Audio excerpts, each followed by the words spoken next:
نہیں, ہم اپنا سمجھتے ہی نہیں, کر لے جو کرے.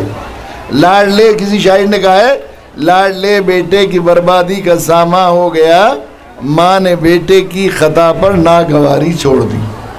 ماں نے اگر بیٹے کو منع کر دیا تو سمجھو, اب روکنا ٹوکنا چھوڑ دیا, تنبیہ کرنی چھوڑ دی, تو سمجھو بیٹا برباد ہو کر ہی رہے گا. تو ایسے اللہ جب چھوڑ دیتے ہیں ڈھیل, اگر حرام مال راس آ گیا تو بہت خطرناک صورتحال ہے.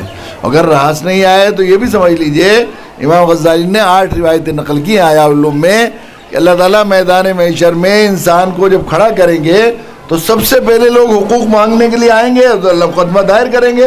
تو جو لوگ مقدمہ اس کے خلاف اللہ کی عدالت میں دائر کریں گے وہ اس کے بیوی بچے ہوں گے سب سے پہلے, اور وہ اللہ کے سامنے فریاد کہیں گے اللہ ہمارے نان نفقے خرچے ورجے کی ذمہ داری آپ نے ہمارے باپ, بچے تو کہیں گے ہمارے باپ کے ذمہ رکھی, بیوی کہے گی ہمارے شوہر کے ذمہ رکھا.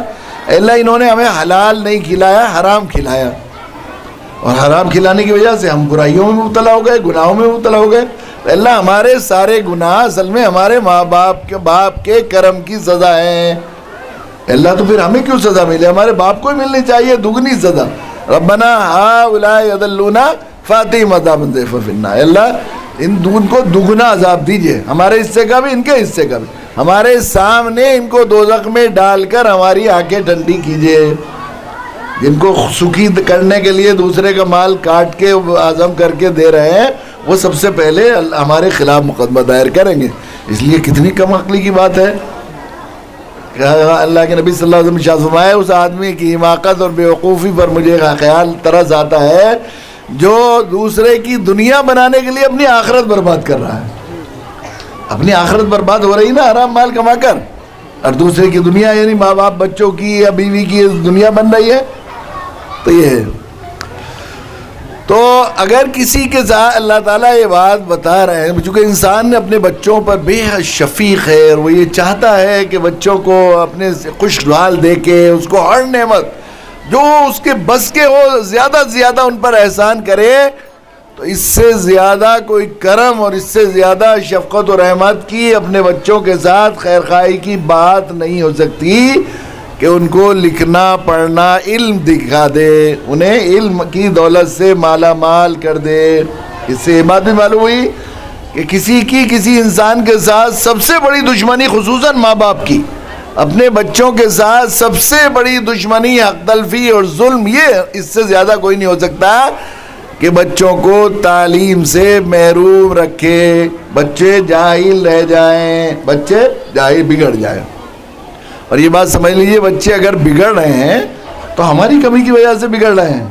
بچے جو بگڑ رہے ہیں اس لیے کہ اللہ کے نبی نے فرمایا کل مولود یولد علی فطرہ, فطرت الاسلام ایک روایت میں ہر پیدا ہونے والا بچہ اسلامی فطرت پر پیدا ہوتا ہے. کوئی بچہ کافر مشرک پیدا نہیں ہوتا, یہودی نصرانی, کوئی بچہ چور ڈاکو بھی پیدا نہیں ہوتا, سب پاک باز اور ولی پیدا ہوتے ہیں. اس لیے بچہ جب مر جاتا ہے آدمی اس کا حساب کتاب ہی نہیں ہے کوئی, اس لیے کہ وہ تو معصوم ہے. جیسے ماں کے پیٹ سے پیدا ہوا تو معصوم ہوتا ہے نا, بالکل معصوم نبی ہے یا معصوم بچے ہیں, بس دو ہی ہوتے ہیں معصوم, بس یہ معصوم ہوتے ہیں.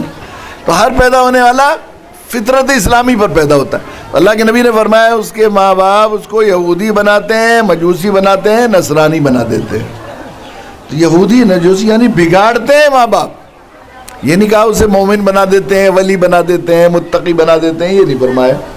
اس کا مطلب یہ ہے کہ وہ جو اصل میں جو بنانے کی ذمہ داری ان کو دی گئی تھی اسے ادا نہیں کیا, تو انہوں نے اسے کیا کیا, وہ بگڑ گیا. سیکھنے کی جب اسے صحیح علم مسلمان بنانے کی, اس میں رب کے ساتھ علم سکھانے کا جب وقت تھا, وہ آپ نے اپنی ذمہ داری پوری ادا نہیں کی.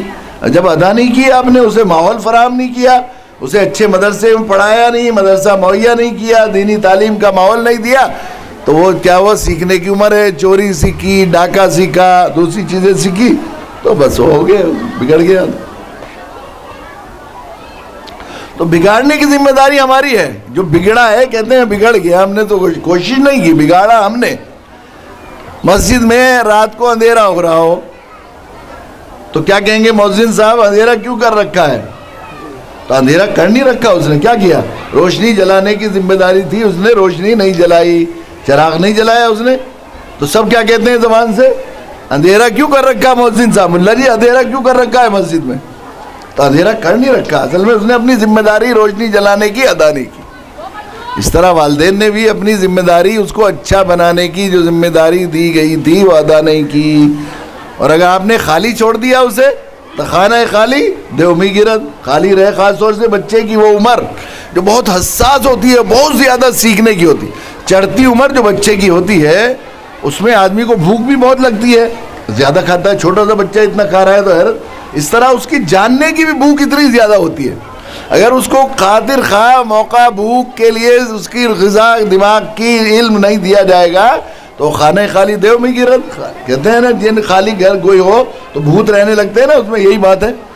حضرت جنید بغدادی رحمۃ اللہ علیہ کے بارے میں آتا ہے کہ وہ بیٹھے ہوئے وہ تشریف لے جا رہے تھے، ہمیشہ سلام میں پہل کرتے تھے، اللہ کے نبی سلام میں پہل کرتے تھے۔ سلام کرنے والے کو 70 نیکیاں ملتی ہے، جواب دینے والے کو 1 نیکی ملتی ہے۔